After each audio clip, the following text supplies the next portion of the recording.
শিলিগুড়ি থেকে 47 কিলোমিটার ডিস্টেন্সের মধ্যেই আছে এই মিরিক লেক। আর সেখানেই যাওয়ার উদ্দেশ্য ছিল গৌতম আর কার্তিকের প্রথমবার যাওয়া সাইকেল নিয়ে। সকাল হতেই বেরিয়ে পড়লাম অমনি ডেস্টিনেশনের উদ্দেশ্যে।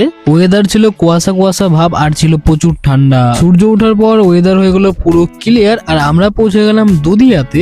এই ব্রিজটা দেখে তোমরা অনেকেই চিনতে পারছো যে 1 মাস আগে তোমরা খবরে দেখেছিলে ভারী বৃষ্টিপাতের জন্য বন্যা হয়েছিল আর তার ফলেই এই ব্রিজটা ভেঙে গিয়েছিল দুধিয়া নামে এক জায়গায়। টেম্পোরারি একটা ব্রিজ বানানো হয়েছে যাতে লোকেরা যাতায়াত করতে পারে। নতুন আর একটা ব্রিজ বানানোর প্রস্তুতি চলছে, 1 বছর হয়তো লেগে যাবে আর হয়ে গেলে তোমাদের ইনফরমেশন দিয়ে দেবো। কিন্তু তার আগে আরেকটা খবর শোনো, আমাদের নর্থ বেঙ্গলে অনেক চেরি ব্লসম নামে ফুলগুলো অনেক জায়গায় দেখতে পাওয়া যাচ্ছে এখন, এমনকি খুব পপুলারও হয়েছে। ঠিক তখনই তোমরা যখন মিরিক লেকে যাবে তখনই দেখতে পারবে রাস্তার দুপাশে সেই চেরি ব্লসম ফুলের গাছ। তারপর আর কি তুলে নিলাম 1-2টা ফটো।